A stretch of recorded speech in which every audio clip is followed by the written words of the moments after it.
안녕하세요. 각자 노동법에 관련된 재미난 이야기들과 경험담을 공유하는 노동법 팟캐스트 시간입니다.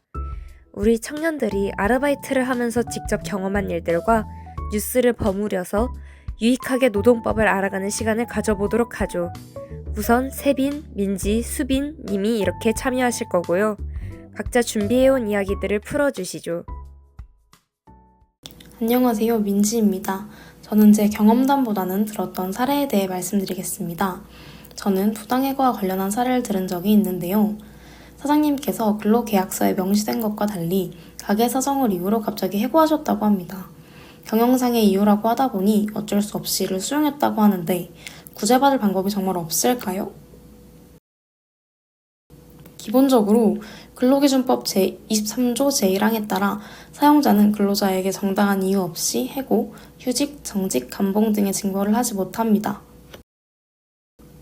또한 근로기준법 제24조 제1항에 따라 긴박한 경영상의 필요가 있어야 하며 제24조 제2항에 따라 사용자는 해고를 피하기 위한 노력을 다해야 합니다.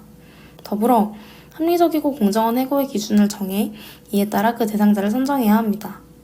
이러한 경우에도 근로기준법 제24조 제3항에 따라 해당 사업장에 근로자의 과반수로 조직된 노동조합이 있는 경우 그 노동조합에 해고하려는 날의 50일 전까지 통보하고 성실히 협의해야 합니다. 이와 더불어 해고의 절차와 관련하여 일정 조건을 충족했다면 근로기준법 제26조에 따라 해고를 사전에 예고해야 하며 그렇지 않을 경우 해고 예고수당을 받을 수 있습니다.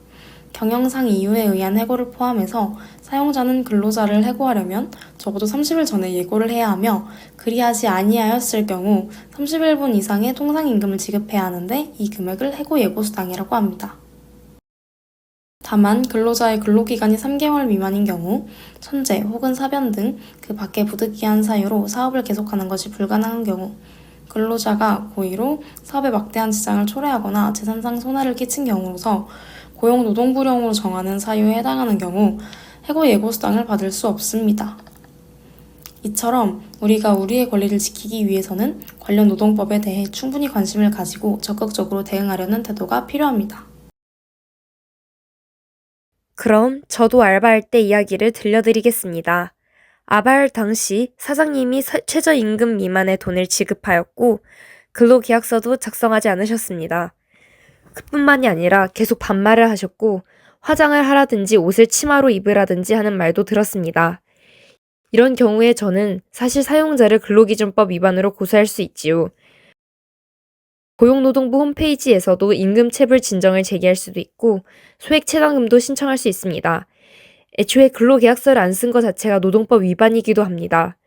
이때 점주가 제가 일한 걸 어떻게 증명할 수 있냐는 식으로 나오면 어떡할까 무서웠습니다. 그런데 만약 일기나 다이어리를 쓰는 청소년이라면 출퇴근 기록을 다이어리에 적어놓는 것도 일한 것을 증명할 수 있습니다.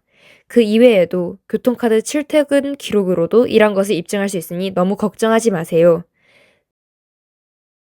네, 더 궁금한 점이 있거나 노동상담이 필요하면 청소년 청년 근로광인 센터가 있습니다.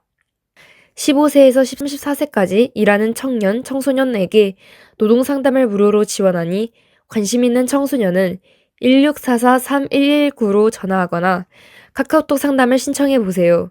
남은 수빈님의 이야기도 들어볼까요? 저는 학원에서 조교로 일한 적이 있는데요. 하루에 6, 7시간 정도 근무하였습니다. 처음에 계약서를 작성하였을 때는 저녁 식사도 제공된다고 하셔서 당연히 쉬는 시간이 보장되는 줄 알았습니다.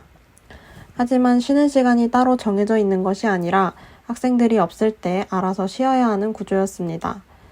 학생들이 오지 않는 시간에도 다른 업무를 해야 했기 때문에 사실상 거의 쉬지 못하였습니다. 여러분도 혹시 아르바이트 도중 휴게 시간을 보장받지 못한 경우가 있으신가요? 우선 휴게 시간은 근로자가 도중에 사용자의 지휘, 감독으로부터 벗어나 자유롭게 이용이 보장된 시간을 의미합니다. 이는 실제로 일을 하고 있지 않지만 조속한 시간 내에 근무에 임할 것을 근로자가 예상하고 있거나 사용자로부터 언제 근로의 요구가 있을지 불분명한 상태에서 기다리는 대기 시간과는 구별됩니다. 즉, 자유로운 시간 이용이 어려운 대기 시간은 휴게 시간으로 인정되지 않습니다. 그럼 휴게 시간의 예시로는 무엇이 있을까요? 점심시간, 석식시간, 간식시간 등 일을 중단하고 완전히 자유롭게 사용할 수 있는 시간을 휴게 시간의 예라고 할 수 있습니다.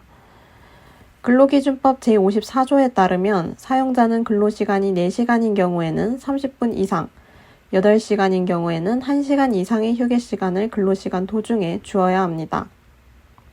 또한 사업주가 근로자에게 적정한 휴게시간을 부여하지 않은 경우 2년 이상의 징역 또는 2천만 원 이하의 벌금에 처해질 수 있습니다. 유익한 이야기들 감사합니다. 모두 노동법에 대해서 청소년 청년 근로권익센터에 대해서 많은 관심을 가져주세요. 이상으로 팟캐스트를 종료하겠습니다. 감사합니다.